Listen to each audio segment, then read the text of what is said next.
My lungs burn as I sprint across the slick concrete of the marina, the storm turning everything into a blur of darkness and water. The wind tears at my cheap polyester uniform, still stained with marinara sauce from the dinner shift I abandoned 20 minutes ago.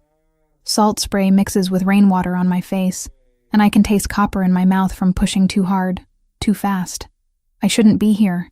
Every rational part of my brain screams that this is suicide.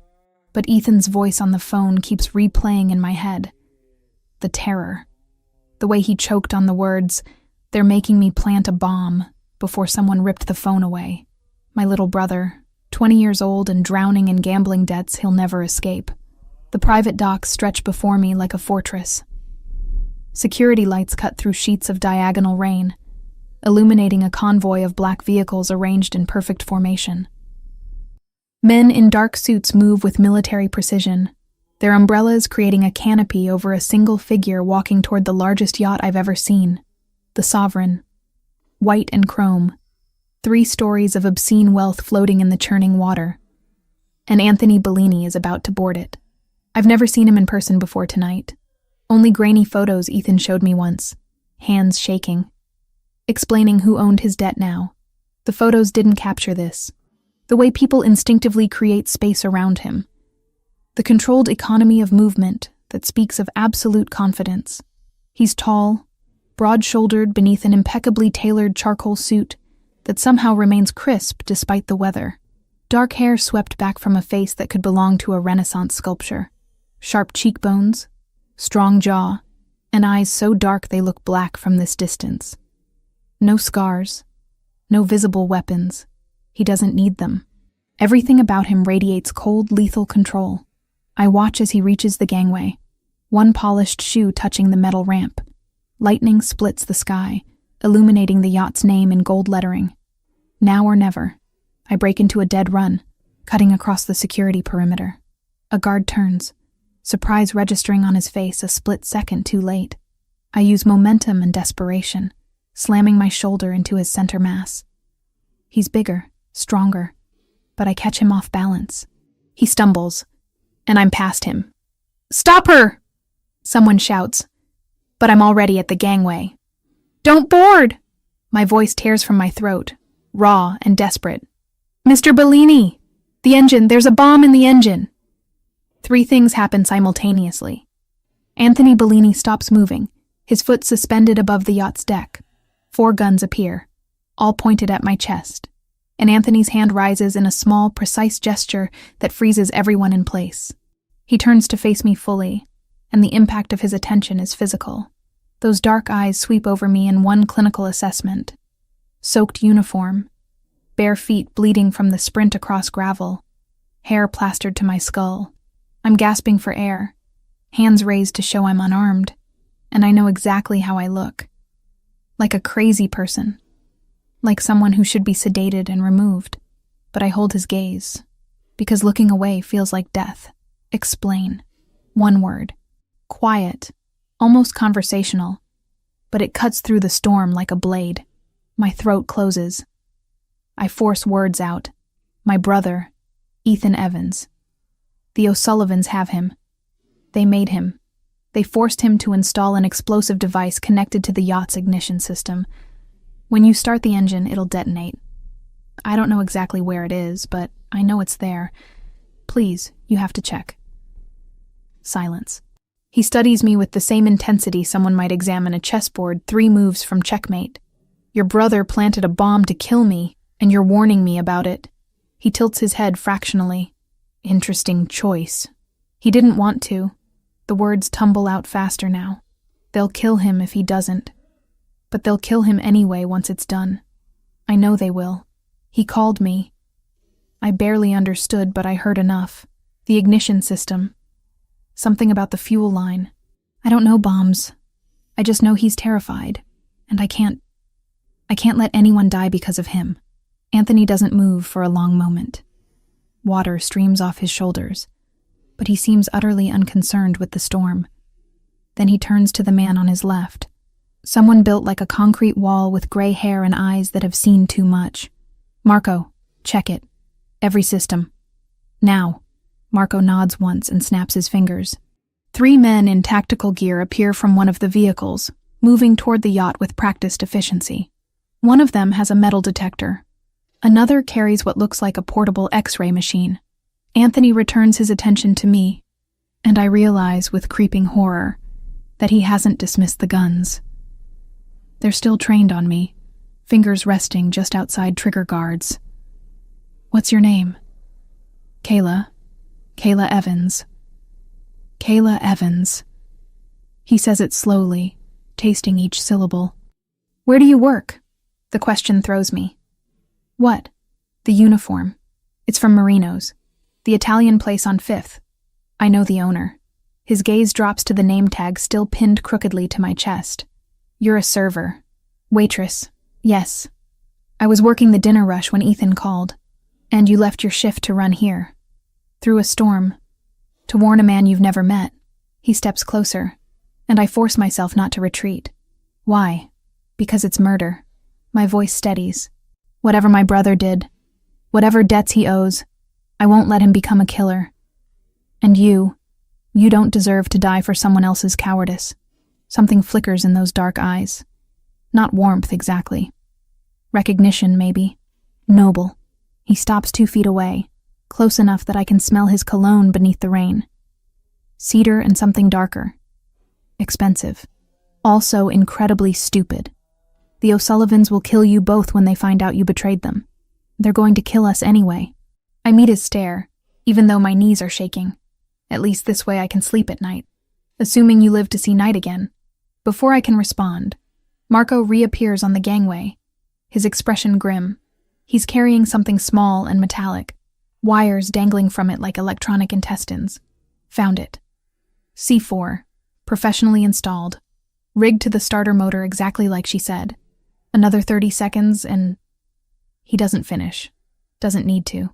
Anthony's jaw tightens infinitesimally, the only sign of emotion I've seen. When he speaks, his voice is colder than the wind cutting across the marina. "Where is your brother now?" "I don't know. They took him somewhere after he made the call. He didn't say where. He couldn't. They were listening." "What vehicle does he drive?" "He doesn't have a car. He takes the bus. Or he did before." I trail off. "Before he owed Declan O'Sullivan money he can't pay." Anthony finishes. He pulls out a phone, sleek and black, and touches the screen without looking at it. "Get me a location on Ethan Evans. 20 years old, last known address Queens. Cross-reference with known O'Sullivan properties." He ends the call and returns the phone to his pocket in one smooth motion. The efficiency is terrifying. "Mr. Bellini, please, whatever happens to me, Ethan didn't mean..." "Be quiet. It's not harsh. Just absolute." I close my mouth. "You saved my life tonight, Kayla Evans. Whether you meant to or not, whether it was for your brother's soul or your own conscience, you saved my life. That creates a debt. I don't want money." "I know. That's why you interest me." He studies me again, and this time there's calculation behind the assessment. "The O'Sullivans will come for both of you. Tonight, tomorrow, next week. They'll find you, and they'll make examples. Public ones." Ice crystallizes in my stomach. "I know. Then you understand your options are limited." He gestures, and suddenly there are hands on my arms. Not painful, but unmovable. "Marco, take her to the car. Keep her secure but comfortable. And find the brother. Bring him to the estate." Panic flares. "Wait, what are you..." "Saving your life. Again." Anthony turns away, dismissing me. "You gave me information I needed. Now I'll give you something you need. Protection. At least until we resolve this situation with Declan." "I don't understand." He pauses at the gangway, looking back over his shoulder. The yacht rocks gently behind him, a monument to wealth and power that almost became his tomb. When he speaks, there's something almost amused in his tone. "You will. Marco, make sure she doesn't do anything else heroically stupid tonight. I have a phone call to make." Then he's moving again, striding toward the lead vehicle instead of the yacht. The men around him shift formation automatically, creating a protective barrier. I'm guided, not dragged, toward a different car. The leather interior is warm, dry, Someone hands me a towel. Through the tinted window, I watch Anthony Bellini make a call, his expression carved from stone. Whatever he's saying, whoever he's speaking to, it's a conversation that will change everything. And I realize with crystallizing certainty that I've just traded one type of danger for another. The O'Sullivans wanted us dead. Anthony Bellini wants us alive. I'm not sure which is more frightening. The elevator doesn't feel like it's moving, but the numbers climb steadily.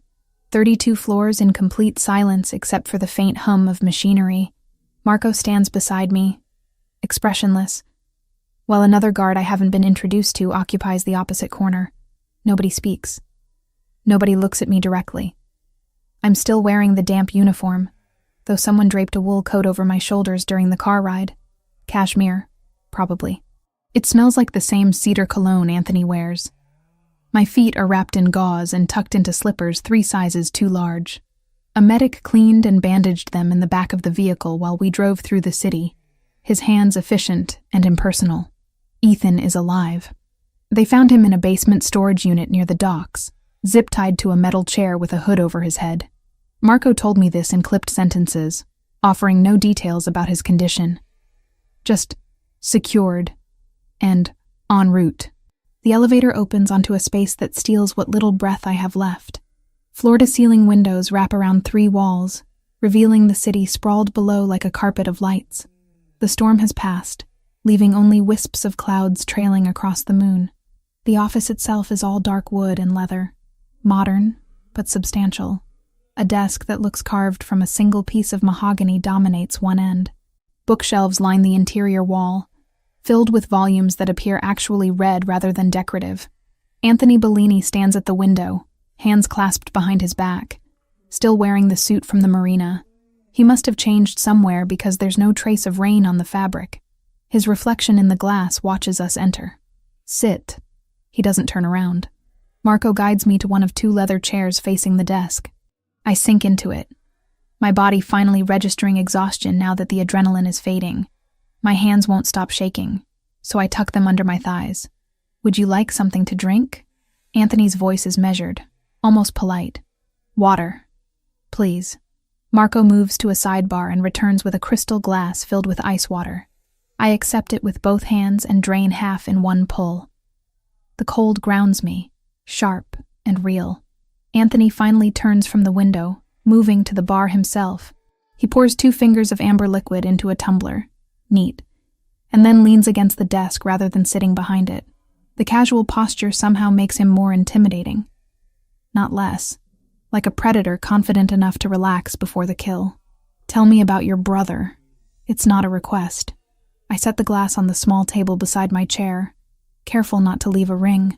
Ethan, 20 years old. He's studying, or he was studying, computer science at community college. Smart kid. Too smart for his own good sometimes. Smart people don't rack up $30,000 in gambling debts before they're old enough to legally drink. The number hits like a fist. 30,000. I knew it was bad, but hearing the actual figure makes the room tilt. He didn't tell me how much. He didn't tell you a lot of things, I imagine. Anthony takes a slow sip of his drink. The O'Sullivans run a poker room in the basement of a restaurant in Queens. High stakes, no limits, and they extend credit to anyone stupid enough to ask. Your brother asked, repeatedly. He's not a bad person. My voice sounds defensive even to my own ears. I didn't say he was. I said he was stupid. There's a difference. Anthony's dark eyes fix on me with unnerving focus. But you're not stupid, are you, Kayla Evans? You knew exactly what you were risking tonight. You understood that warning me meant signing your own death warrant, and you did it anyway. I couldn't let him murder someone. The words come out flat. I couldn't live with that. Why not? The question is genuine curiosity. People die every day. Most of them for reasons far less compelling than debt collection. What makes one stranger's life worth sacrificing your own? I don't have a good answer. Or rather, I have an answer that sounds naive when spoken aloud. Because someone has to draw a line somewhere. My mother used to say that choosing to do nothing is still a choice. I chose to do something. Your mother. He sets down his drink with deliberate care. She died when you were 17. Cancer. You dropped out of your senior year to care for her, then went back and finished a year late. No college. You've been working service jobs ever since, supporting both yourself and partially supporting Ethan through school. The clinical recitation of my life makes my skin crawl. You had me investigated, already. I had you investigated before Marco finished checking the yacht. I know what you ate for breakfast 3 days ago. I know you're 2 months behind on rent. I know you walked out of a shift tonight without telling your manager, which means you're probably fired. He picks up his drink again, swirling the liquid. I know everything I need to know about you. The question is whether you're smart enough to understand what that means. It means you're dangerous. My pulse hammers in my throat, but I force myself to maintain eye contact. It means you have resources and reach that I can't comprehend.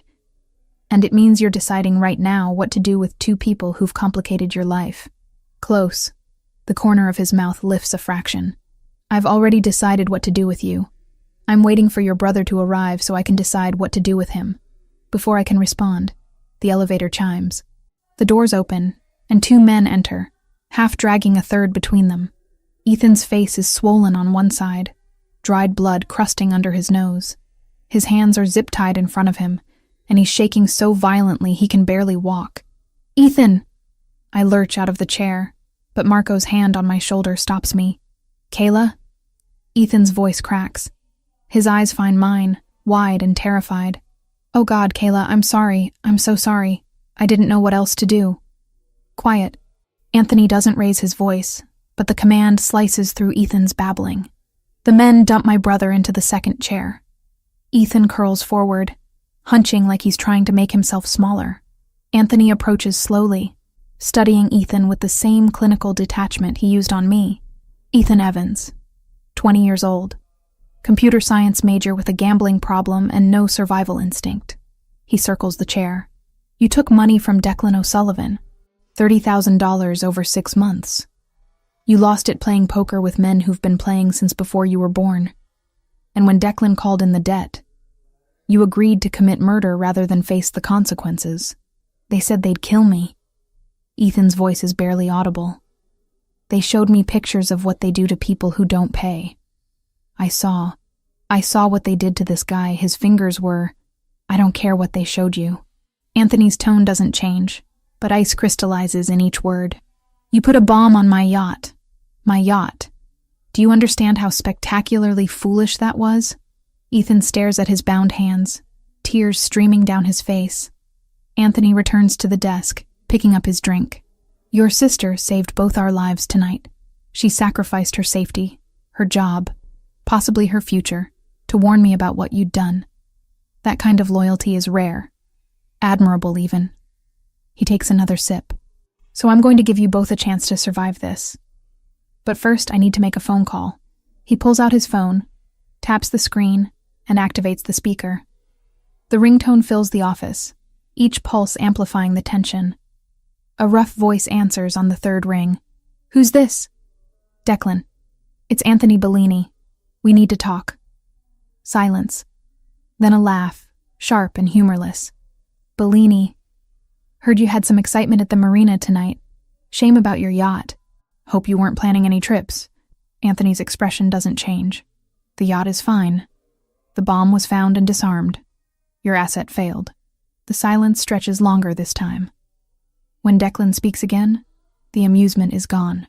I don't know what you're talking about. Of course you don't. Just like you don't know Ethan Evans. And you didn't threaten to kill him unless he planted explosives on my property. Anthony's voice remains conversational, almost friendly. But since we're pretending, let me explain something. The Evans siblings are under my protection now. Their debt to you has been purchased by me, along with any claims you might have on their lives or services. You can't just, I already did. The money will be transferred to your account within the hour. $30,000, plus interest at your usual rate. Consider it a business transaction. He pauses, letting the words sink in. But understand this, Declan. If you or anyone associated with you approaches either Kayla or Ethan Evans, if you so much as look in their direction, I will consider it a declaration of war against my family. And we both know how that ends. You're starting a war over 2 nobodies? Declan's voice rises. Over some punk kid and his waitress sister? I'm preventing a war by establishing clear boundaries. The Evanses belong to me now. Touching them means touching me. I trust I'm being clear. Another pause. I can hear breathing on the other end, harsh and angry. Finally, Crystal. Excellent. Enjoy your evening, Declan. Anthony ends the call and pockets the phone in one smooth motion. He finishes his drink, sets the empty glass on the desk, and turns his full attention to me and Ethan. Here's how this works. You both live on my property. You both work for me. Kayla, you'll manage household operations. Ethan, you'll assist my security team with technical systems. You'll have rooms, meals, everything you need. But you don't leave without permission. You don't contact anyone from your old lives. You exist within my protection until I decide the threat has passed. How long? My voice sounds steadier than I feel. Until I'm satisfied that your debt has been paid. Not the money, understand. Loyalty, trust, proof that saving my life tonight wasn't a calculated move to gain favor, but genuine character. He crosses his arms. Refuse, and you're both free to walk out that door. I'll have Marco drive you anywhere in the city. Of course, Declan will know within an hour, and you'll be dead by morning. But the choice is yours. Ethan looks at me desperate. I can see the question in his eyes. The plea for me to fix this like I've fixed everything else in his life. But this time, there's no fixing. Only surviving. We accept. The words come out firm. Final. Anthony nods once. Marco, show them to their rooms. Make sure they have everything they need. As Marco cuts Ethan's zip ties and helps him stand, Anthony catches my arm. His grip is light but unmovable. When I meet his eyes, there's something unreadable in them. Your brother made a mistake that should have cost him his life. You made a choice that earned you mine. Don't confuse the two. Then he releases me, and I follow Marco toward the elevator, Ethan stumbling beside me. As the doors close, I catch one last glimpse of Anthony Bellini standing alone in his office, silhouetted against the city lights. We're not prisoners exactly, but we're not free either. We're something else entirely, something I don't have a name for yet. 7 days in the Bellini mansion, and I've learned that luxury doesn't mean peace. It means thicker walls to contain the violence, better locks to keep threats outside, and surveillance cameras disguised as decorative molding. The room they gave me is larger than my entire Queen's apartment. King-sized bed with sheets that feel like water, a private bathroom with heated marble floors, and a walk-in closet someone filled with clothes in my exact size. Jeans, blouses, practical shoes. Nothing extravagant, but everything fits perfectly. I don't want to think about how they got my measurements. Ethan's room is down the hall. I've seen him twice. Once at breakfast the second day, where he couldn't meet my eyes and pushed eggs around his plate until Marco appeared and took him away. The second time was yesterday evening, when I heard him laughing from somewhere in the depths of the house. Actually laughing. The sound was so unexpected I followed it to the garage, where I found him elbow-deep in the engine of a vintage Alfa Romeo, while a man I later learned was Vincent, head of security, explained torque ratios. My brother looked focused, engaged, less like someone awaiting execution and more like someone learning a trade. I left before he noticed me watching. The mansion operates on schedules I'm still decoding. Staff arrive at 6 a.m, a cook, 2 housekeepers, a groundskeeper, someone whose job seems to be exclusively maintaining the indoor plants. They work in efficient silence, completing tasks and departing by early afternoon. Anthony himself is a ghost. I've heard him twice, voice carrying from behind closed doors, speaking in rapid Italian that my high school classes can't parse. But I haven't seen him since that first night in his office, which is why I'm surprised when I realize the household management is chaos.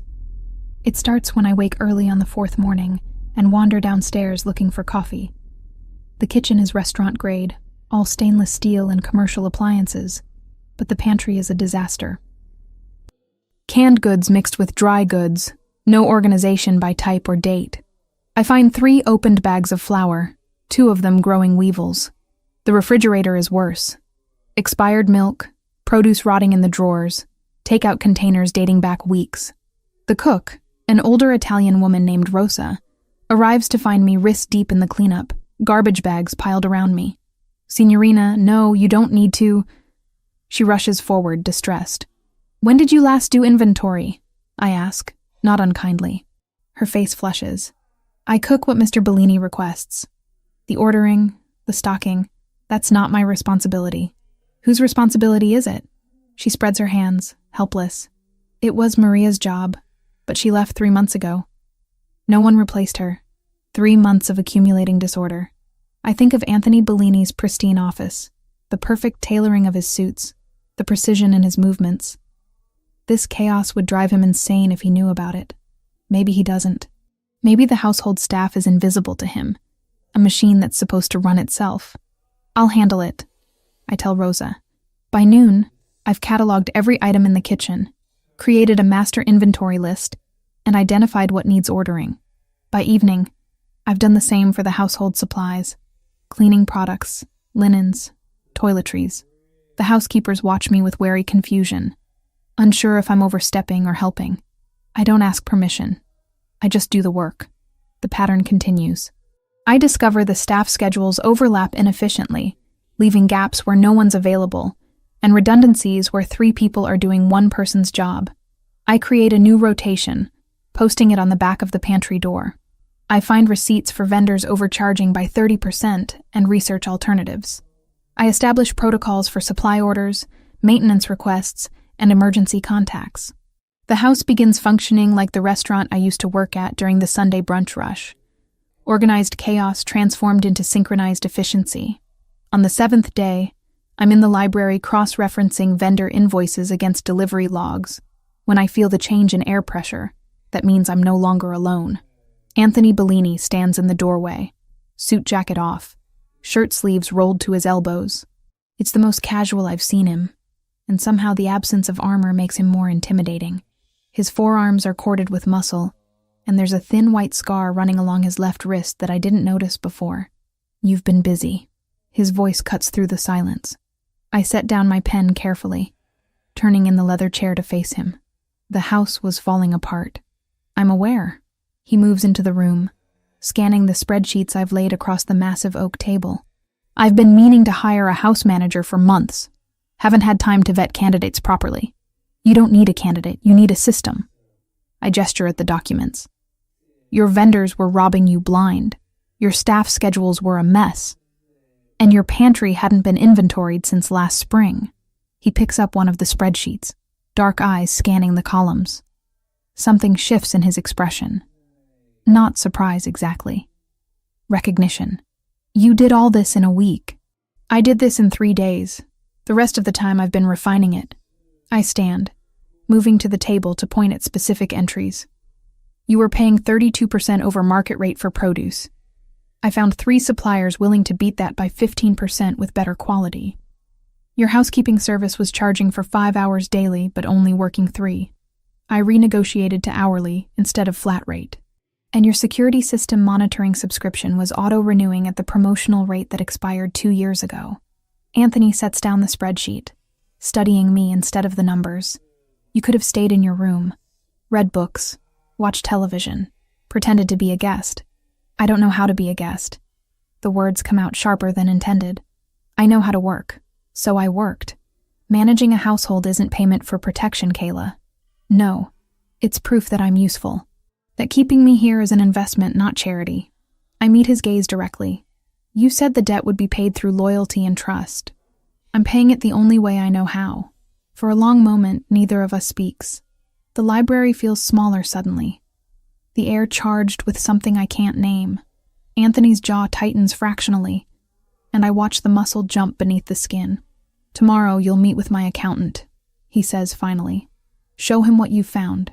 He'll implement the changes with proper authority. It's acknowledgement. Approval, even. I nod once. The sound of shattering glass explodes from the front of the house. Anthony moves before the echo fades, his entire body shifting from relaxed to lethal in the span of a heartbeat. He's through the library door and down the hall before I process what happened. I follow, instinct overriding caution. The main foyer is pristine except for the window. One of the tall leaded glass panels that frame the entrance is destroyed, fragments scattered across marble tile. In the center of the destruction sits a brick, gray and unremarkable except for the paper wrapped around it and secured with twine. Marco appears from nowhere, gun drawn, barking orders into a radio. 2 other security personnel materialize, sweeping the perimeter. Anthony stands perfectly still, staring at the brick with an expression I recognize from the marina. Cold, calculating fury. He crouches, picking up the brick with careful hands. The paper unrolls as he removes the twine. Even from 10 feet away, I can read the message scrawled in black marker. Bought the debt, not the grudge. Watch your back, Bellini. Sweep the grounds, Anthony says quietly. Check all cameras for the past hour. Find who did this. Marco holsters his weapon. They're sending a message, testing boundaries. They violated my home. Each word is precisely enunciated, devoid of inflection. That's not a test. That's a declaration. His eyes find mine across the foyer, and something in his expression makes my stomach drop. Not fear directed at me. Fear for me. Take her to the safe room, he tells Marco. I don't need... now. The word is absolute. Final. Marco's hand on my elbow is gentle but unyielding. He guides me toward a section of wall that slides open to reveal a reinforced door with a biometric lock. The room beyond is windowless, furnished with monitors showing every angle of the property. Wait here, Marco says. Don't open this door for anyone except Mr. Bellini or myself. Understood? I nod numbly. The door seals with a hydraulic hiss, and I'm alone with the screens and my racing thoughts. The O'Sullivans aren't backing down. They took Anthony's money but kept the threat. And now they've proven they can reach past his defenses, get close enough to damage property, close enough to hurt the people inside, close enough to hurt me. I watch the monitors as security fans across the grounds, methodical and professional. I watch Anthony in the foyer, still holding the brick, his jaw set in a way that promises retribution. I watch Ethan being escorted from the garage to another secure location, his face pale but composed. We thought accepting Anthony's protection meant safety, but all it did was paint targets on our backs in a war we don't understand and can't fight. 20 minutes pass before the safe room door opens. Anthony enters alone, and the space immediately feels smaller. He doesn't speak, just stands with his back against the wall, arms crossed. They didn't find anyone, I say, not a question. Professional throw. Calculated trajectory to avoid cameras. They were gone before the glass hit the floor. His voice is flat. Declan wants me to know he's watching, that buying your debt didn't buy your safety. So what happens now? Anthony's dark eyes fix on mine with uncomfortable intensity. Now I make a choice. I can send you away. Different city, new identities, enough money to start over. You'd be free of me and free of Declan. 50-50 chance you survive 6 months before someone tracks you down. Or you stay here, closer than before, under constant protection, until I eliminate the threat permanently. He pushes off the wall, closing the distance between us. Keeping you here makes you a target. Sending you away makes you prey. Either option could get you killed. But at least here, I control the variables. You're asking me to trust you with my life. My voice doesn't waver. I'm telling you that you already did. The moment you ran across that marina, his hand rises, and for a second I think he might touch my face.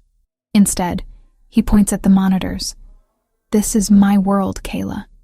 Violence and strategy and calculated risks. You saved me from becoming a casualty. Let me return the favor by keeping you from becoming one. I look at the screens. At the mansion that's become both sanctuary and prison. At the man whose protection is the only barrier between me and death. I stay, I say. Anthony nods once, something like satisfaction crossing his features. Good. Then we prepare for war. The dress hangs in my closet like an accusation, deep burgundy silk that catches light and transforms it into liquid fire. I've been staring at it for 10 minutes, and it still doesn't feel real. Mr. Bellini requires your presence at the museum gala tonight. Marco delivered the message this morning with his usual economy of words. 7 o'clock. A stylist will arrive at 4 to assist with preparations. I didn't ask why. In the 2 weeks since the brick shattered our illusion of safety, I've learned that Anthony Bellini doesn't explain strategy to the pieces on his chessboard. He simply moves them. The stylist turns out to be a woman named Julia, small and severe, who takes one look at me and sighs like I've personally offended her. She spends 3 hours transforming me into someone I don't recognize. Hair swept into an elegant twist, makeup applied with precision that emphasizes cheekbones I didn't know I had, nails shaped and polished in neutral rows. When she finally allows me to put on the dress, I understand why she chose it. The color makes my hazel eyes look amber in certain light. The cut is deceptively simple, sleeveless with a high neckline, but it fits like it was sewn onto my body. The silk moves when I breathe, whispering against skin I've spent 23 years ignoring. The jewelry. Julia produces a velvet box containing delicate gold pieces, thin chain necklace with a small pendant, matching bracelet, subtle earrings. Nothing ostentatious. Everything perfectly calibrated to suggest wealth without screaming it. I look like I belong in Anthony Bellini's world. That's the point, I realize. Tonight I'm not Kayla Evans, former waitress. I'm whoever he needs me to be. The door to my room opens without knocking. Anthony enters, stops, and goes completely still. He's wearing black. Suit, shirt, tie, all in varying shades of darkness that make him look like he's carved from obsidian. His hair is styled back from his face, emphasizing the sharp architecture of his features. Those dark eyes sweep over me once, comprehensive and assessing before meeting my gaze. You'll do.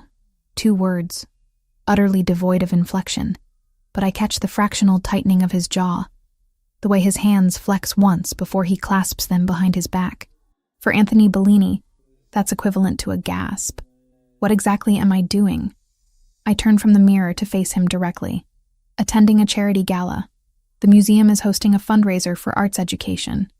Very public, very visible, very safe. He moves further into the room, and I'm suddenly aware of how intimate this space is. My bedroom, my territory. Except nothing here is actually mine. Declan O'Sullivan will be there. He sits on the museum's board of directors. Understanding crystallizes cold and sharp. You're using me as bait. I'm establishing that you're under my protection in a setting where violence would be inconvenient for everyone involved. He stops 3 feet away.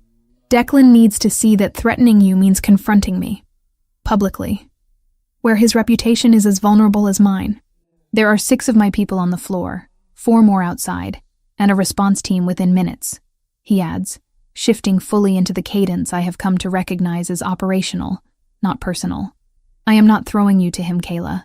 I am making sure that when he looks at you, he has to see me, and the cost of underestimating both of us. And if he doesn't care about reputation, then we'll have confirmation that he's abandoned rational strategy for revenge. Either way, I gain information. Anthony tilts his head slightly. You've been observing the security rotations. You've noticed the blind spots in the northeast corner of the property. You've watched Vincent train Ethan in defensive driving techniques. Don't pretend you haven't been preparing for exactly this kind of situation. He's right. I've been paying attention to everything, cataloging details the way I used to memorize table numbers and drink orders. Survival instinct repackaged as situational awareness. What do you need me to do? Be yourself. Watch. Listen. Tell me if you see anything unusual. His voice drops lower. You have good instincts, Kayla. You proved that at the marina. Trust them tonight. Before I can respond, he produces a small earpiece from his pocket. Communication device. Marco will be on the channel, as will 2 other security personnel positioned throughout the venue. If you feel unsafe, say the word sanctuary, and you'll be extracted immediately. I take the earpiece, fitting it into my ear. It's nearly invisible, warm from his hand. Ready? He asks. No, absolutely not. But I nod anyway. The museum is all marble columns and vaulted ceilings, transformed into a garden of lights and flowers for the evening. Hundreds of guests circulate through galleries temporarily cleared of art, replacing paintings with people wearing clothing that costs more than most cars. A string quartet plays something classical and forgettable. Waiters move like ghosts. offering champagne and hors d'oeuvres with practiced invisibility. I recognize that invisibility. I used to be one of them. Anthony's hand settles at the small of my back as we enter. Not possessive, but present, guiding me through introductions to people whose names I immediately forget. Museum directors, city officials, other men in expensive suits who shake Anthony's hand with careful respect. Their wives and dates assess me with varying degrees of curiosity and dismissal. "Anthony, darling." A woman in emerald green intercepts us, air kissing near Anthony's cheeks without making contact. "So glad you could make it." "And who is this lovely creature?" "Kayla Evans." "Kayla, this is Margaret Hartwell, the museum's primary benefactor." I shake her hand, matching her pressure exactly. "Beautiful event, Mrs. Hartwell. Please call me Margaret. Any friend of Anthony's is always welcome." Her eyes catalog every detail of my appearance, pricing each element. "That dress is stunning." "Valentino? I'm not sure," I admit honestly. "It was a gift." Margaret's smile sharpens with understanding. How generous. As she glides away, I catch Anthony's reflection in a nearby window. He's watching me with something approaching amusement. "You're doing well," he murmurs. So quietly only I can hear. "I haven't done anything." "Exactly. You're not trying too hard." That's the secret to this world. Confidence and boredom in equal measure. We move deeper into the crowd. I accept champagne from a passing waiter more for something to hold than any desire to drink it. The bubbles tickle my nose, and I take a tiny sip, letting the cold liquid ground me in the moment. That's when I see him. Not Declan O'Sullivan, though I spot him later across the room, distinguished and silver-haired, holding court near a bronze sculpture. No, I see the waiter. Young, maybe 25, carrying a tray of champagne flutes. Nothing unusual about that. Except he's sweating despite the museum's climate control. Except his eyes never quite focus on any guest, always sliding away from direct contact. Except his trajectory through the crowd is deliberate, angling specifically toward where Anthony stands talking to a city councilman. I've worked enough service jobs to recognize the difference between a professional waiter and someone pretending. Professionals move efficiently, take the quickest path, make eye contact to anticipate needs. This man is doing none of those things. He's forcing himself through a script, and the effort shows in every stiff movement. My pulse kicks up. I touch Anthony's arm lightly, interrupting his conversation. "Excuse me." I pitch my voice to carry polite apology. I need to borrow him for just a moment.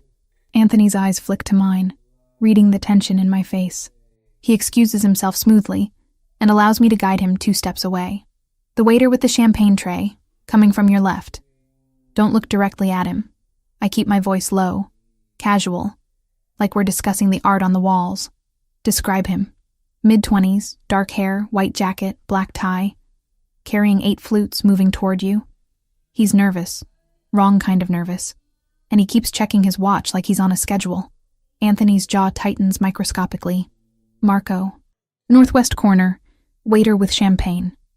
Flag him. The response through the earpiece is immediate. Copy. The waiter is 10 feet away now. 8 feet. He's going to walk directly past us, offer the tray, and whatever is in those glasses will end up in Anthony's hand. I don't think. I just move. My heel catches on absolutely nothing, and I stumble forward with a small cry of surprise. My hand shoots out for balance, connecting with the waiter's elbow. The tray tilts. 8 champagne flutes tumble in slow motion, crystal shattering against marble in a cascade of glass and golden liquid. "Oh God, I'm so sorry," I gasp, loud enough for nearby guests to turn and stare. "I don't know what happened. The waiter's face goes white, then gray. His eyes dart to the exit, to Anthony. Back to the exit. Fight or flight wore across his features. He chooses flight. He drops the tray completely and bolts, pushing through startled guests. Marco materializes from the crowd, moving to intercept, but the waiter has a head start and desperation on his side. He crashes through a service door and disappears. Anthony's hand catches my waist, steadying me against him. His other hand rises to cup my elbow. the picture of concern for anyone watching, but his voice, low and private against my ear, carries something else entirely. Good eyes, Kayla. The words send electricity down my spine. Not praise exactly. Recognition. Acknowledgement that I saw something his trained security missed. That my instincts were correct. That I just prevented whatever poison or drug was in those glasses from reaching him. Are you all right? He doesn't move away. And neither do I. We're pressed together in a way that looks protective from the outside, but feels like something else entirely. Heat radiates from him through the thin silk of my dress. I'm fine. Just clumsy. My voice sounds breathless. You've never been clumsy a day in your life. His thumb traces small circles against my waist. Whether conscious or unconscious, I can't tell. Marco. Status? Lost him in the parking structure. Sweeping now. Vehicle descriptions being collected. Anthony's expression doesn't change, but I feel the tension coiling through his body. Secure the perimeter. I want to know who he is by midnight. Guests are beginning to lose interest in the disturbance. Conversations resuming at normal volume. A museum staff member appears with a dustpan, efficiently clearing the broken glass. We should leave. I say quietly. No. Anthony's hand slides from my waist to the small of my back, anchoring me. We stay exactly as long as planned. Leaving early shows fear. We don't give Declan that satisfaction. So we stay. We circulate through galleries, admiring paintings I don't see and sculpture I don't process. Anthony introduces me to more people whose names evaporate the moment they're spoken. But through it all, his hand never leaves the small of my back. That constant pressure, warm and possessive, tethering me to him. And across the room, Declan O'Sullivan watches us with eyes like chips of ice, his expression revealing nothing but his stillness, revealing everything. The message has been sent and received. I'm Anthony Bellini's now, in whatever capacity that means. And tonight, in a room full of witnesses, I proved I'm more than decorative protection. I'm an asset. The question is whether that makes me safer, or just paints the target brighter. The bunker smells like filtered air and expensive electronics. 20 feet below the mansion's foundation, surrounded by reinforced concrete and steel, it feels less like a safe room and more like a war room. Banks of monitors display every angle of the property in high definition. 3 desks hold computers running surveillance software, communications equipment, and what looks like tactical planning maps of the city. Anthony strips off his suit jacket the moment the hydraulic door seals behind us, draping it over a chair with uncharacteristic carelessness. He loosens his tie, rolls his sleeves to his elbows, and I'm struck by how much more dangerous he looks when the polish comes off. The controlled violence beneath the expensive tailoring becomes visible in the tension of his shoulders, the precise movements of his hands as he activates systems and pulls up screens. Marco. Status. His voice echoes slightly in the confined space. The response through the speakers is immediate. Perimeter secure. Thermal imaging shows no hostiles within 500 yards. Drone surveillance active. The waiter's vehicle was abandoned 3 blocks from the museum. Stolen plates, wiped clean. We're running facial recognition, but he knew how to avoid the cameras. Keep me updated every 15 minutes. Anthony cuts the connection and turns to the center desk, where surveillance photos are spread in overlapping layers. Faces, locations, timestamps. A map of Declan O'Sullivan's known world. I'm still wearing the burgundy dress, the silk feeling absurd in this utilitarian space. I slip off the heels, the cold floor shocking against my bare feet. The physical discomfort helps me focus. You should sit. Anthony doesn't look up from the photos, but he gestures toward a leather chair designed for long shifts monitoring screens. I've been sitting for 3 hours at that gala, smiling at people who think I'm your latest acquisition.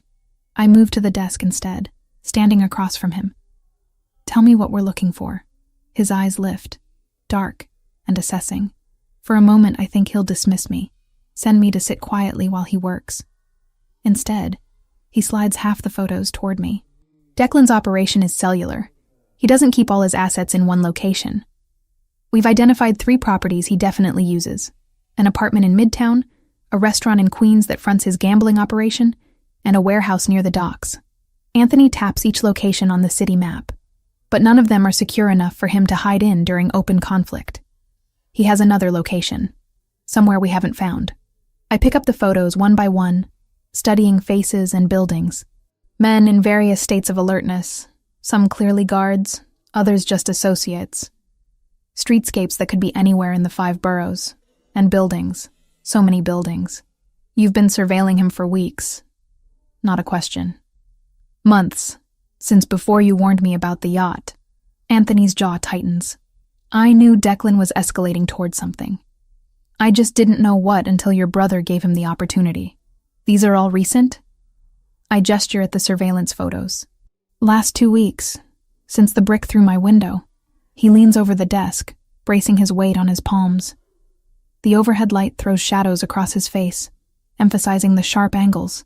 He's careful. Never goes to the same place twice in a row. Never follows a pattern. But he has to sleep somewhere. Eat somewhere. Plan somewhere. I spread the photos wider, looking for connections. My years waitressing taught me to recognize patterns in chaos, to track multiple tables and predict which customer would need their check before they asked.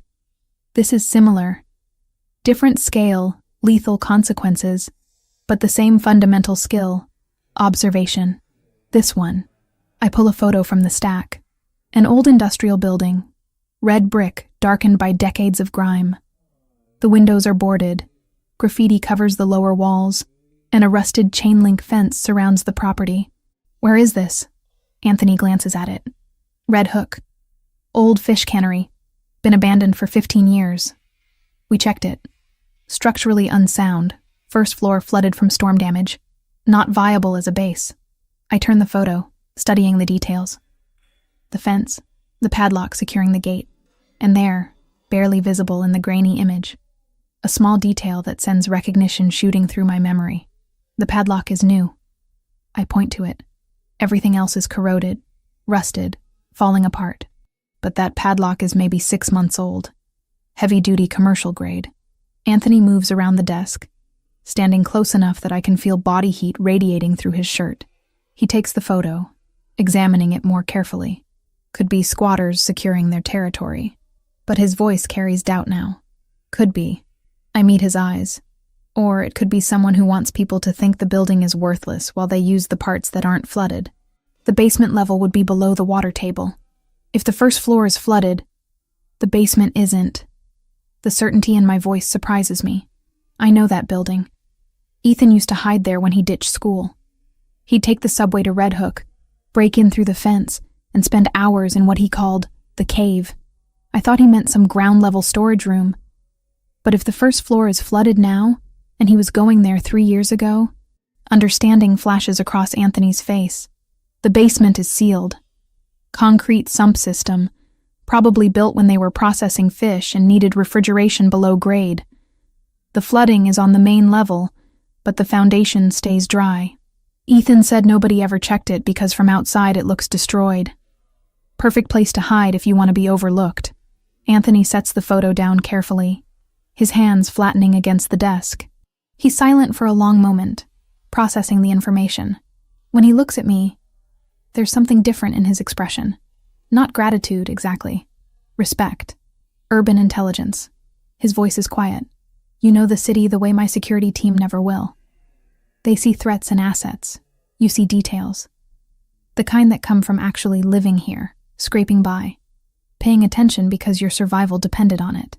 I'm not doing anything special, just remembering. Memory is a weapon, Kayla. One of the most dangerous. He's closer now. Close enough that I have to tilt my head slightly to maintain eye contact.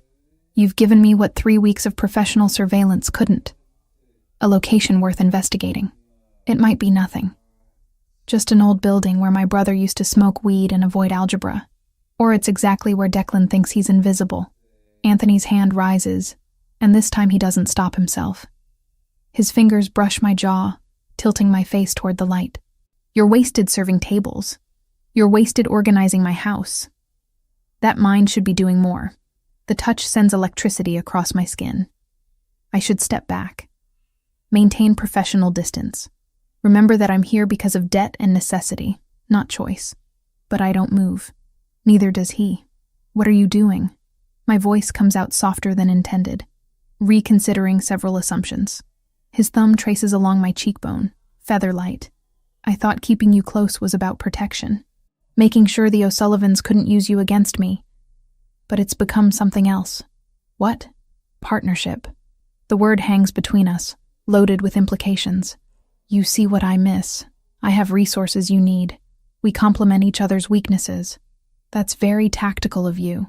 I'm acutely aware of how close we're standing, of the warmth of his hand against my face, of the way his eyes have darkened from near black to something deeper.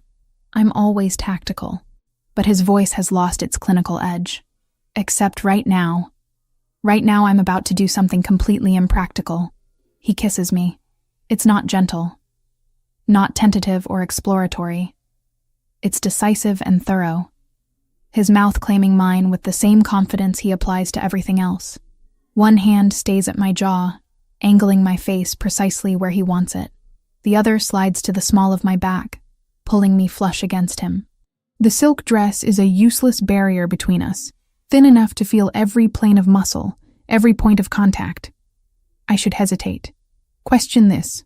Maintain some kind of boundary between employer and employee, protector and protected, captor and captive. But those definitions dissolved sometime between the marina and the museum, between the broken window and the surveillance photos. I kiss him back. My hands find his chest, feeling his heart hammering beneath the expensive cotton. The texture of his shirt is smooth under my palms as I slide them up to his shoulders, anchoring myself against the intensity of the moment. He tastes like the whiskey he drank while studying the photos, dark and rich, with an underlying complexity I don't have words for. When we break apart, both breathing harder than tactical planning requires, his forehead rests against mine. The position is intimate in a way the kiss somehow wasn't. Vulnerable. That was impractical. I whisper. Extremely. His hand is still at my back, keeping me close. Also, inevitable. Is this another strategy? Keep me invested in your survival by making it personal? Do you think I'm that calculating? But there's no heat in the question. Just genuine curiosity. I pull back enough to see his face properly. I think you're exactly that calculating. It's what makes you dangerous. What I don't know is whether you're calculating with me, or if I'm the one variable you haven't figured out how to control. The corner of his mouth lifts. Not quite a smile, but close. You terrify me, Kayla Evans. You have from the moment you ran across that marina. Anyone crazy enough to throw themselves between me and death isn't controllable. You're chaos disguised as competence, and you're drawn to that, helplessly. He kisses me again, softer this time but no less intense. His hands frame my face like I'm something precious rather than problematic. When we separate, his voice is rough. Stay here tonight, in the bunker, until Marco confirms the property is secure and we've verified no immediate threats. There's only one bed. I gesture to the corner where a narrow military-style cot sits against the wall. I'm aware. I'm not asking you to share it. I'm asking you to be somewhere I know you're safe while I plan our next move.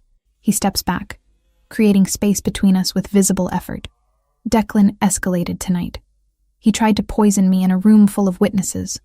That's desperation, not strategy. Which means he's more dangerous now than he was yesterday. The shift from intimate to tactical is jarring, but I understand the necessity. We're in the middle of something that could get us both killed. Personal feelings, whatever they are, have to wait until the immediate threat is neutralized. What happens tomorrow? I ask. Tomorrow we investigate the cannery. Carefully, with backup and contingency plans. He returns to the desk, pulling up building schematics on one of the computers.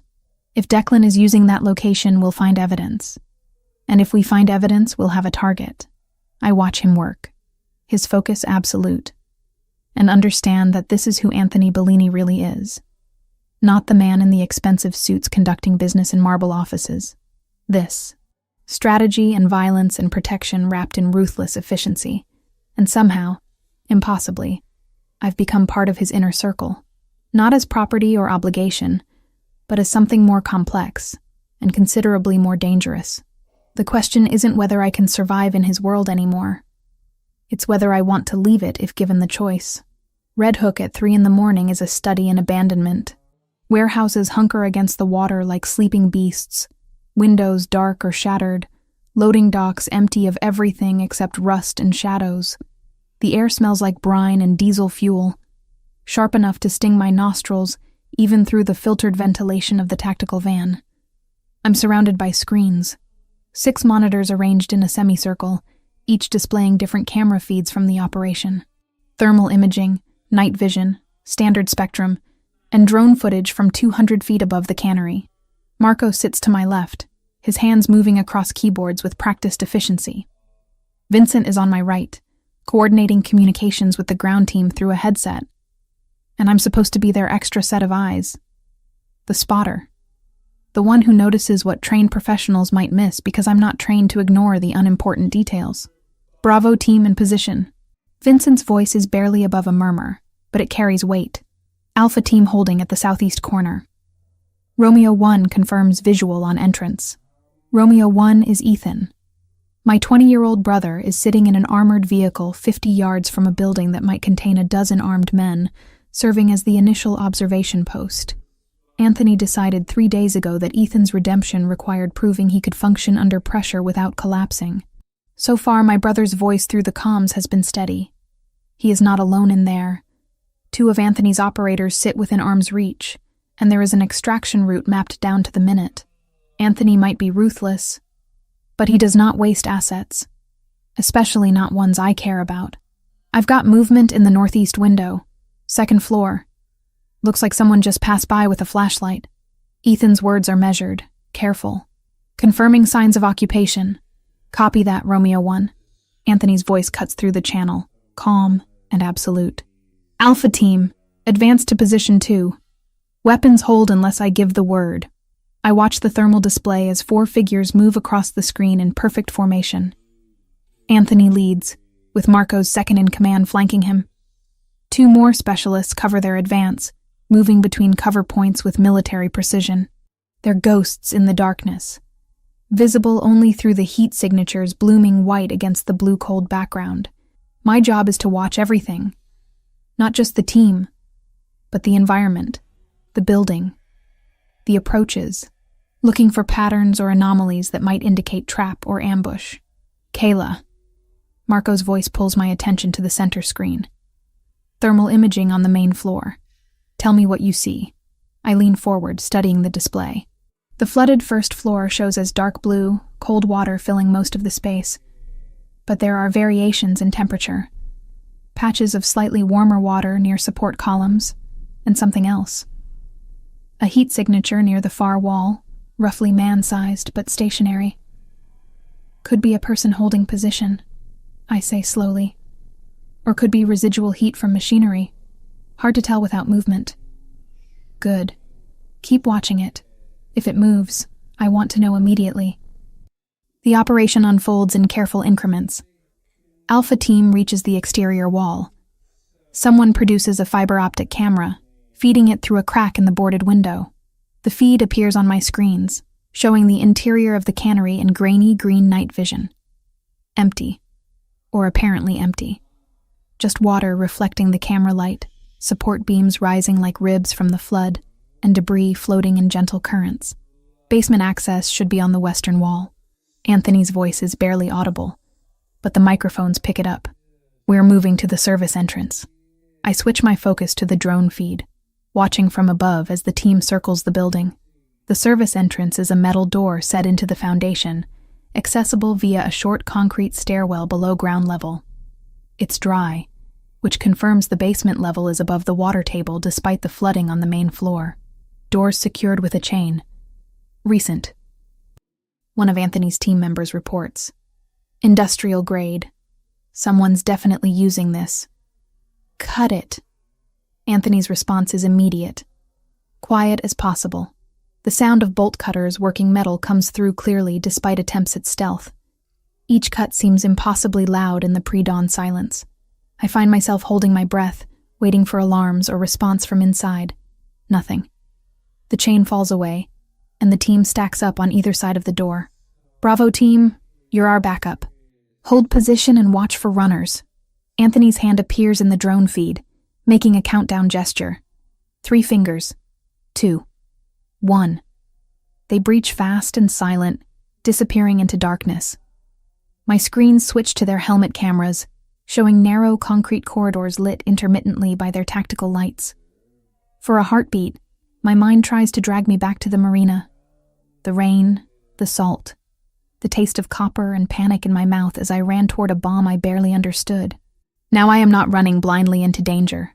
I am seated in a van miles away, watching other people move through harm because I told them where to go. The basement is exactly as I imagined from Ethan's descriptions. Low ceilings, industrial pipes running overhead, rooms branching off the main passage, and signs of recent occupation everywhere. A camping stove, sleeping bags, empty food containers. This isn't a squat. It's a planned hiding place maintained for extended use. Clear left. Clear right. Main corridor clear, advancing to secondary junction. The voices overlap, calm and professional.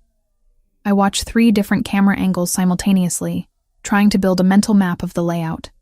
The team moves like water, flowing around obstacles, covering angles with practiced efficiency. That's when I notice the thermal anomaly. On the overhead view, the building's heat map shows the team as bright white signatures moving through blue-cold corridors. But there's something else. 2 smaller signatures in the ventilation system running along the ceiling, moving parallel to the team's advance but slightly ahead. Wait. My voice cuts across the channel, sharper than intended. Anthony, stop! The team freezes instantly. Total discipline. Total trust that my warning has merit. What do you have? His voice carries no doubt, only readiness. I zoom the thermal display, tracking the signatures in the ductwork. They're definitely human-sized, definitely moving with purpose toward a junction point ahead of where the team stopped. Thermal imaging shows 2 hostiles in the ventilation ducts.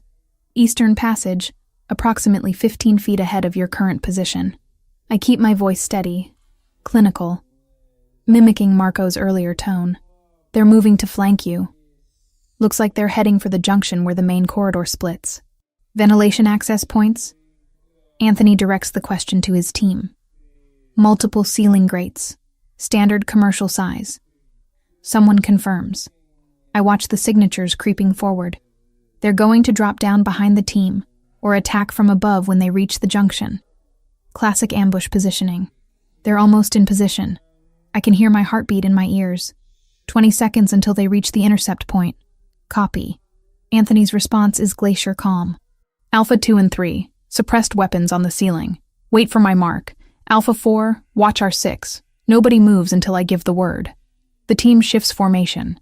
2 operators aim upward at specific grate positions. The others create a defensive perimeter.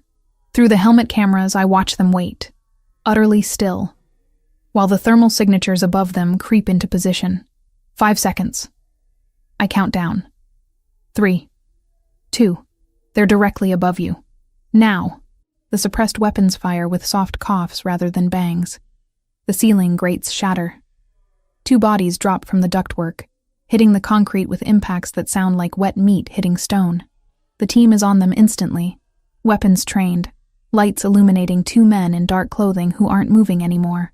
Targets neutralized. Anthony's voice carries no emotion. Check them. ID, weapons, communications. I exhale for the first time in what feels like minutes. Marco glances at me, something approving in his expression. Good catch. Most spotters would have dismissed that thermal reading as rats or building artifacts. I've seen enough rats to know how they move. My hands are shaking now that the immediate threat has passed. Those were too large, too purposeful. On screen, the team continues their sweep. They find the command center in what was probably the cannery's main refrigeration room. Computers, communications equipment, maps marked with locations throughout the city. This was Declan's planning headquarters, his sanctuary, the place he thought invisible. Jackpot. Anthony's voice carries grim satisfaction. Kayla, your brother's intel was accurate. Remind me to buy him something expensive. Just get him through this alive. I'm watching the screens, but I'm thinking about Ethan in that vehicle, proving his worth, trying to earn back trust he shattered with stupid choices. Romeo 1, you're clear to extract. Good work tonight. Anthony pauses. All teams, we're retrieving everything we can carry. I want this location stripped in 10 minutes. Bravo team, bring the van to the service entrance. The operation shifts to evidence collection. Hard drives, documents, phones, anything that might contain intelligence on Declan's operations or associates. The team moves efficiently, loading equipment into cases and hauling it up the stairs. I watch the perimeter feeds, alert for any response. But Red Hook stays dark and silent. Either Declan's people weren't expecting an attack, or they've already fled. Either way, Anthony's gamble paid off. Package secure. We're moving out. Anthony reappears in the drone feed, the last one out of the basement. He pauses at the door, looking back at the building that almost served as his tomb. Then he's moving again, climbing into the tactical vehicle that will bring him back to the command van. Back to me. When the van door opens 10 minutes later, Anthony enters still wearing tactical gear, a vest over his black shirt, holster visible at his hip. His face is smudged with dust, his hair disrupted from the helmet. He's never looked more dangerous or more alive. His eyes find mine across the equipment. Your information. Your observation. We couldn't have done this without you. I just watch screens. But the protest sounds weak even to me. You saw what we missed. That's worth more than 6 more guns. He moves to the monitor bank, studying the replayed footage of the thermal detection. Those men in the ducks would have killed at least 2 of my people before we neutralized them. You saved lives tonight, Kayla. The weight of it settles over me. Not just abstract strategy anymore. Actual lives. People who go home to families because I noticed a thermal signature and trusted my instinct. Vincent claps me on the shoulder once. Welcome to the team, spotter. Marco nods agreement. Even the tactical operators file past, offering quiet acknowledgements. I've earned something tonight. Not just Anthony's trust, but theirs. As the van pulls away from Red Hook, heading back to the mansion through empty pre-dawn streets, Anthony sits beside me. Our shoulders touch in the confined space. His hand finds mine in the darkness between seats, squeezing once. The message is clear. We work. Together. As partners. The factory interior unfolds across 6 monitor screens, each angle revealing layers of rusted machinery and shadows that move with purpose. Anthony's team swept through the building 30 minutes ago in coordinated silence, neutralizing resistance with efficiency that would be beautiful if it weren't so lethal. 4 guards down, restrained with zip ties in the loading bay. 2 more unconscious in the eastern corridor. Declan O'Sullivan's protection dismantled piece by piece until only one room remains occupied. The main office. 2nd floor, overlooking what used to be the processing floor.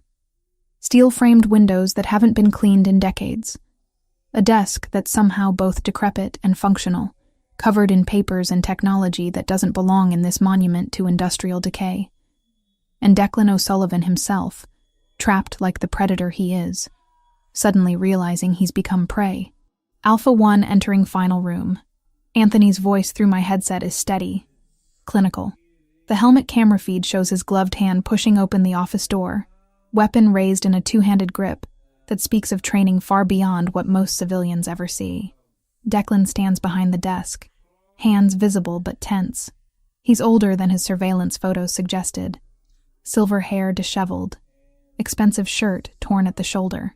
Blood stains his left sleeve, though whether from injury or transfer from one of his fallen guards, I can't determine from this angle. Bellini, Declan's voice carries through the audio feed, rough with pain or rage or both. Took you long enough to find me. You made it interesting. Anthony doesn't lower his weapon.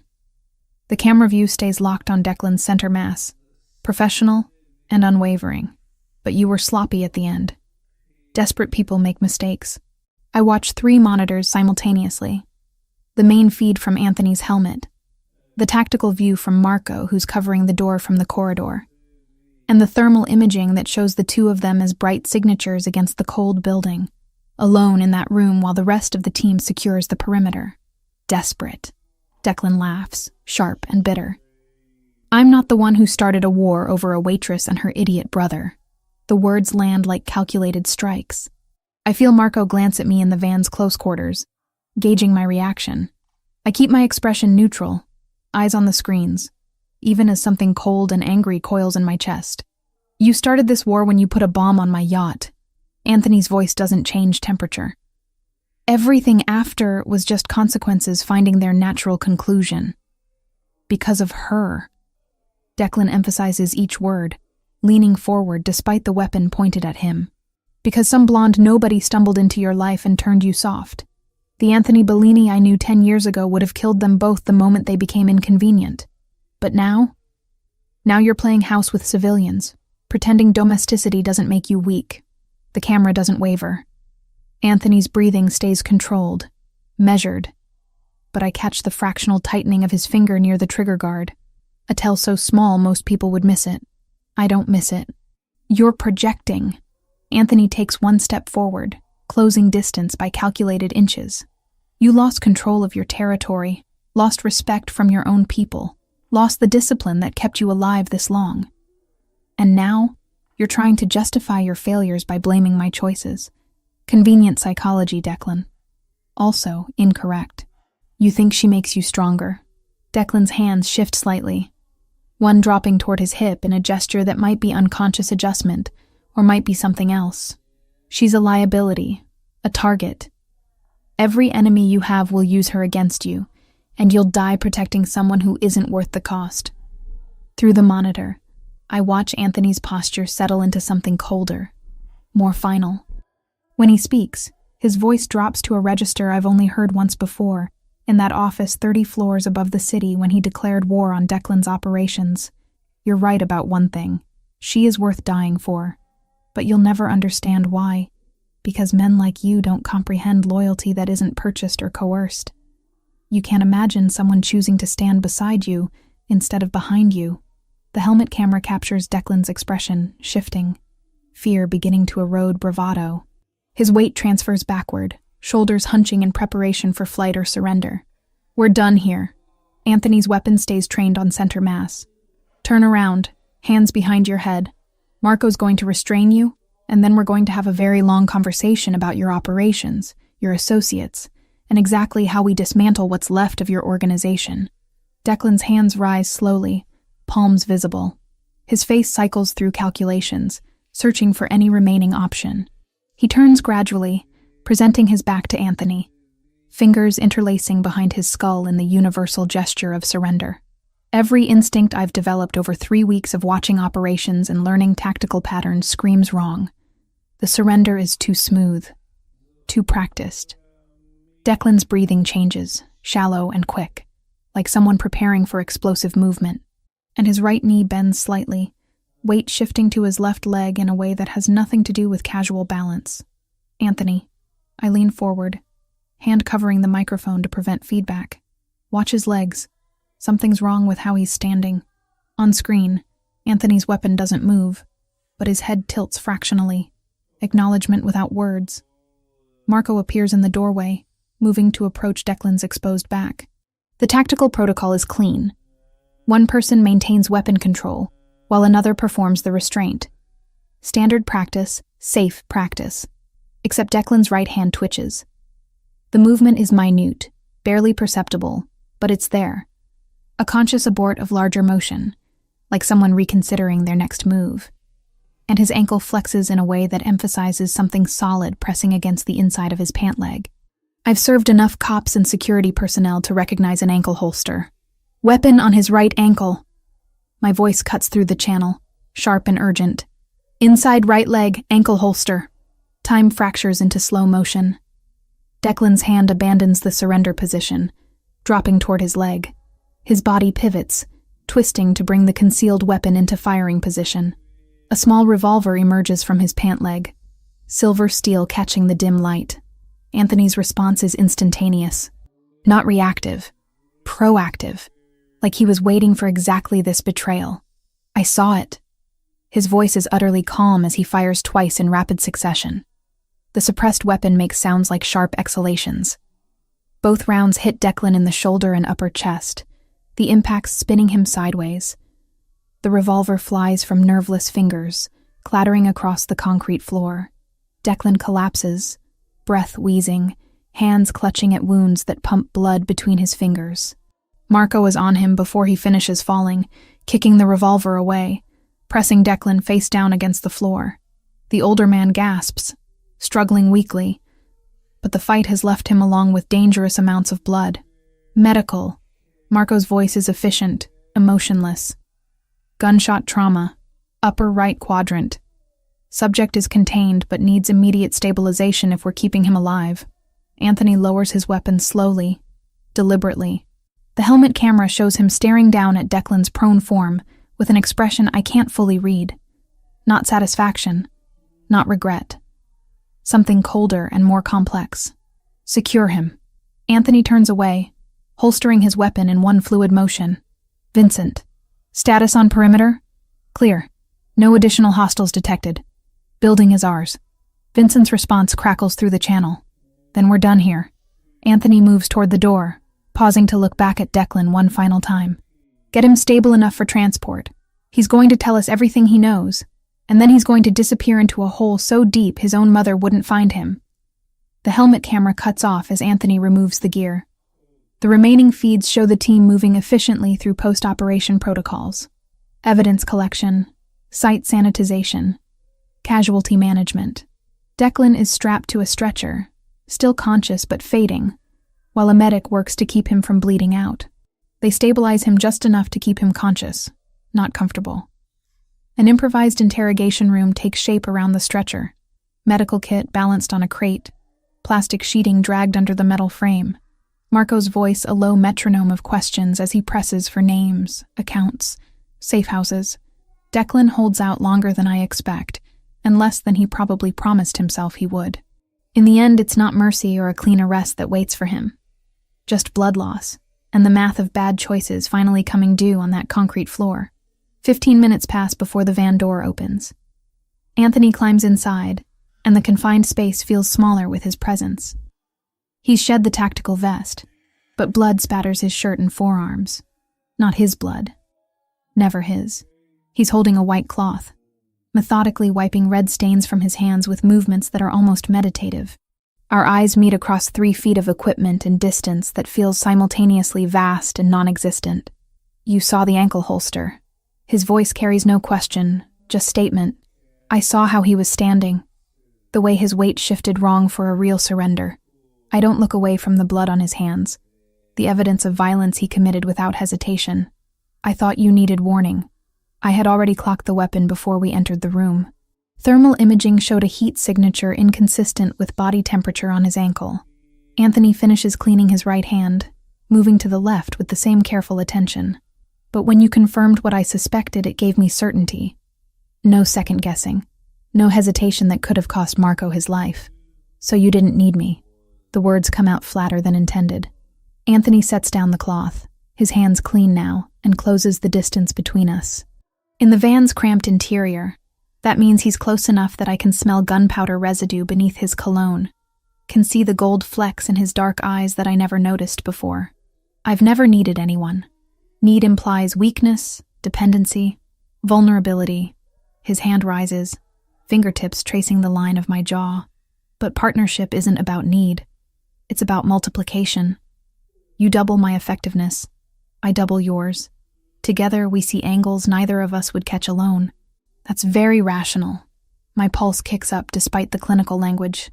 I'm always rational, but his thumb brushes across my lower lip, and there's nothing rational about the heat in his gaze. Except when it comes to you. You make me reconsider strategies I've used for 15 years. You make me question whether survival is sufficient, or if there's something beyond it worth building. Outside, the team is loading equipment, closing down the operation. Inside this small space, we're suspended in a moment that feels separate from the violence and strategy and blood that defines Anthony's world. Declan was right about one thing. I forced the words out, needing to address the elephant crushing the air between us. I am a liability. A vulnerability you didn't have before I ran across that marina. Yes, he doesn't deny it. Doesn't soften the truth. You're the weapon my enemies will try to use against me. The pressure point they'll exploit. Every tactical assessment says I should eliminate the vulnerability, send you so far away that leverage becomes impossible. My stomach drops. Are you? No. The word is absolute. because they're operating on incomplete information. They see vulnerability.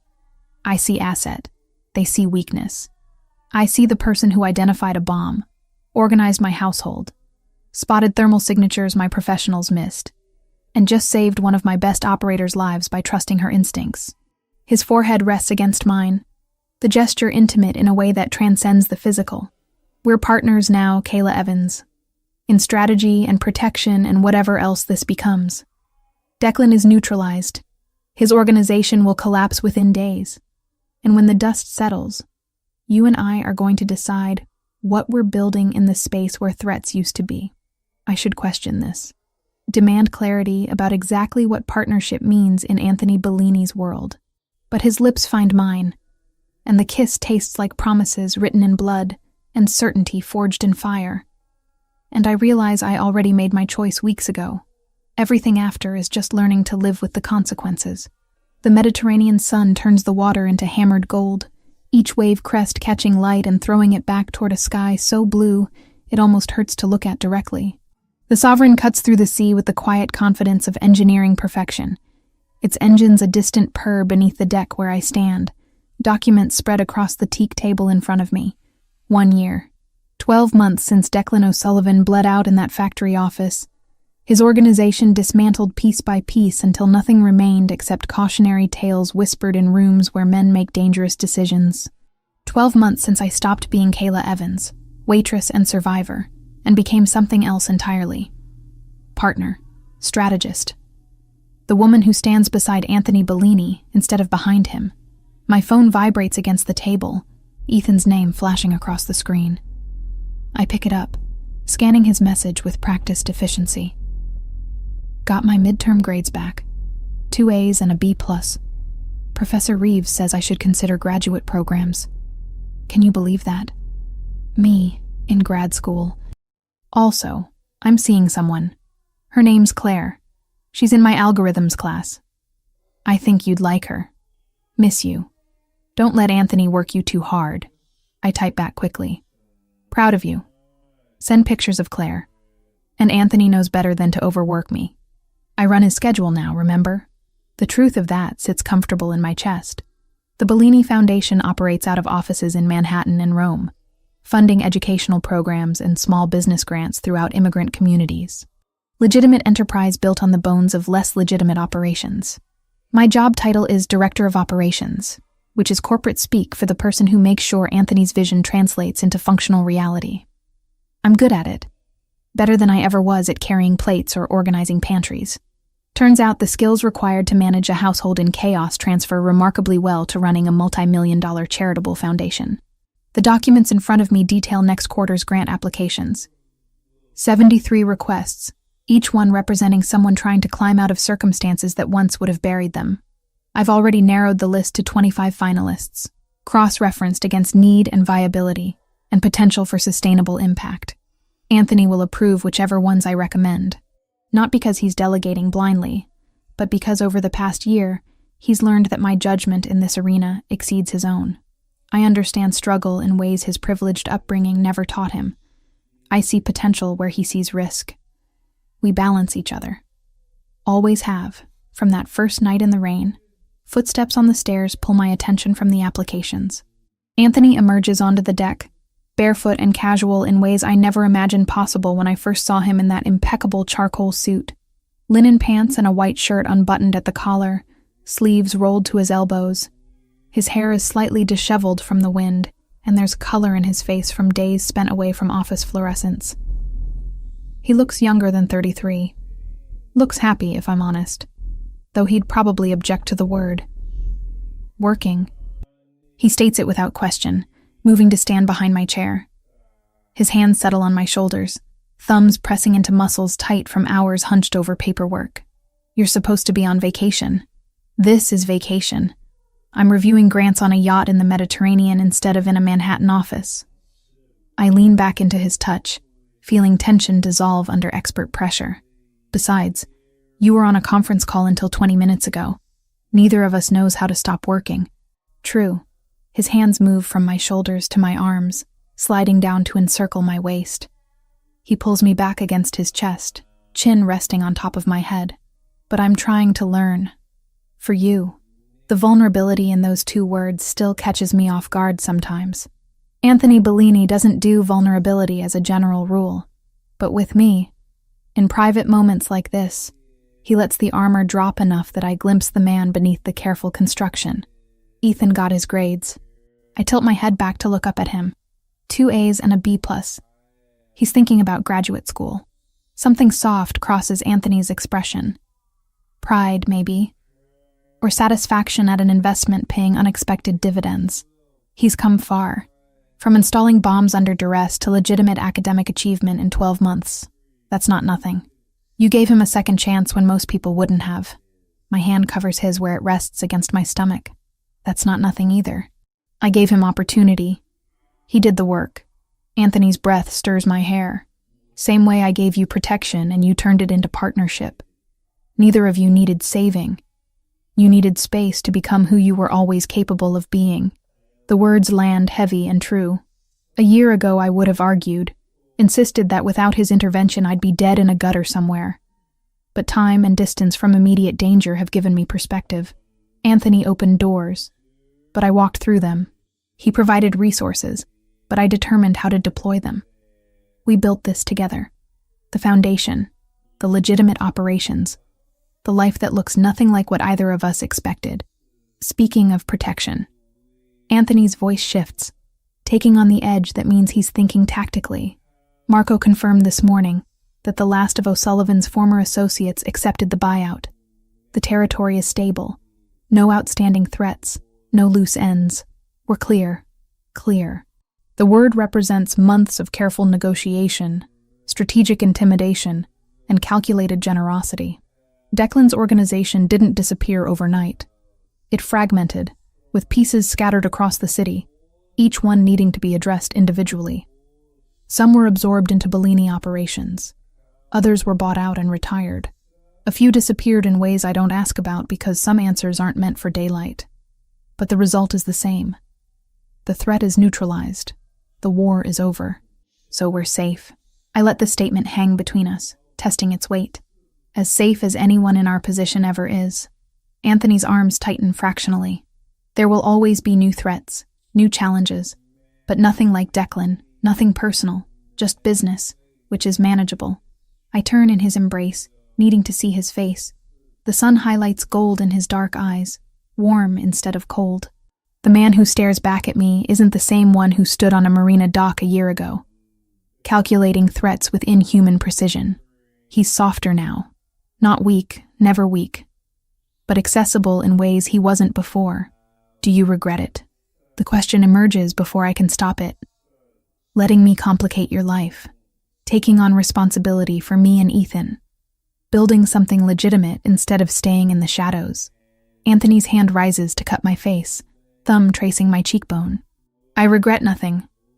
You forced me to evolve beyond simple survival.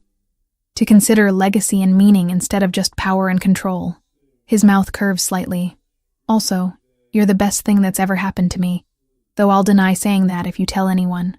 Your secret's safe, but I'm grinning now, unable to maintain composure against his rare admission. He kisses me then, slow and thorough, tasting like espresso and the peppermint he keeps in his pocket. When we break apart, both breathing heavier than the temperature requires, his expression has shifted to something I recognize. Determination. Purpose. I keep thinking about that night. The storm. You running across the dock barefoot, warning me about the bomb. His hands frame my face, holding me in place. I almost died on this yacht. Would have, if not for you. Almost. I emphasize the word. But you didn't. We didn't. No, we survived. And then we did more than survive. He releases my face, reaching into his pocket, which brings me to something I've been planning for approximately 6 months and 3 days. The velvet box is small, deep blue, expensive in the way that doesn't announce itself. He opens it with hands that don't shake, revealing a ring that stops my breath in my chest. Not a diamond. Sapphire, dark blue like the Mediterranean water surrounding us, set in platinum with smaller stones flanking the center gem. It's elegant and understated and absolutely perfect. Kayla Evans. Anthony's voice carries the same calm authority he uses for tactical planning, like proposing marriage is just another operation requiring precision execution. I'm not going to perform some elaborate romantic gesture. We're past that. You know who I am. You know what my world requires. You've proven you can not just survive in it, but thrive. He pauses. And for the first time since I've known him, Anthony Bellini looks uncertain, vulnerable. I'm asking you to make it permanent. Legal partnership in addition to practical partnership. Build something that outlasts both of us. Be my wife, my ally, my equal in everything we create going forward. The ring catches sunlight, throwing prismatic colors across the deck. I should consider this carefully. Weigh implications and consequences. Think about what marrying into the Bellini family means legally and strategically and practically. But I don't need time. I've been making this decision for 12 months, one day at a time, one choice at a time. Every morning I woke up in his house. Every strategy session, where our minds synchronized. Every moment of danger navigated together. Yes, the word comes out steady. Certain. Absolutely yes. Relief transforms his expression, followed by something fiercer. He slides the ring onto my finger with practiced smoothness, like he's rehearsed the motion. It fits perfectly because of course it does. Anthony Bellini doesn't execute plans without accounting for every variable. This isn't payment for saving my life. His thumb traces the ring on my hand. It's not obligation or strategy or convenience. It's recognition that I function better with you than without you. That what we've built together is worth protecting, worth formalizing, worth betting my future on. I know. And I do. After a year of watching Anthony operate, I understand how he thinks. This proposal isn't romantic impulse. It's calculated decision backed by evidence and experience and genuine feeling. He probably doesn't have vocabulary for beyond tactical terminology. That's okay. I speak his language now. He kisses me again, and the Mediterranean sun warms my back while the ring warms my hand. And somewhere in the distance, the Sovereign's engines hum their approval. We stay on the deck until evening, planning logistics with the same focus we apply to foundation operations. Small wedding, immediate family only. Ethan will stand up with me. Marco will stand up with Anthony. Nothing extravagant, nothing public. Just legal recognition of what already exists. As the sun sets and stars begin emerging in the darkening sky, I lean against the railing, watching light dance across water. Anthony joins me, his arm around my waist, both of us silent. You realize this is the same yacht where it all started. I break the quiet finally. The Sovereign, scene of the almost crime that brought us together. I'm aware. His voice carries dry amusement. Why do you think I insisted on bringing you here? Full circle. From the place I almost died to the place where we start building what comes after. It's perfectly Anthony. Tactical and symbolic and deeply meaningful beneath layers of practical reasoning. Think you almost lost just the boat that night? I ask, echoing the conversation I know we need to have. No. His arm tightens. I almost lost considerably more than that. I almost lost the possibility of this. Of you. Of everything that's followed. The admission hangs in the air. Genuine and rare. Anthony doesn't traffic in sentimentality, which makes the moments when emotion breaks through all the more valuable. Good thing I'm terrible at minding my own business. I turn in his arms, facing him fully. Good thing I ran across that marina. Good thing I chose to warn you instead of walking away. Good thing you have terrible survival instincts that somehow keep you alive. He's smiling now. Really smiling. And it transforms his entire face. Good thing I'm possessive enough to keep you anyway. We kiss as the sun finishes setting, and somewhere below deck, the crew prepares dinner. And in New York, Ethan texts his new girlfriend about his family. And in Rome, the foundation staff processes applications that will change lives. The war is over. The threats are managed. The future stretches ahead like the Mediterranean itself, vast and possibility-filled and ours to navigate together. I'm not Kayla Evans anymore, waitress and survivor. I'm becoming Kayla Bellini, partner, strategist, wife. The woman who saved a mafia boss and ended up saving herself in the process. The end.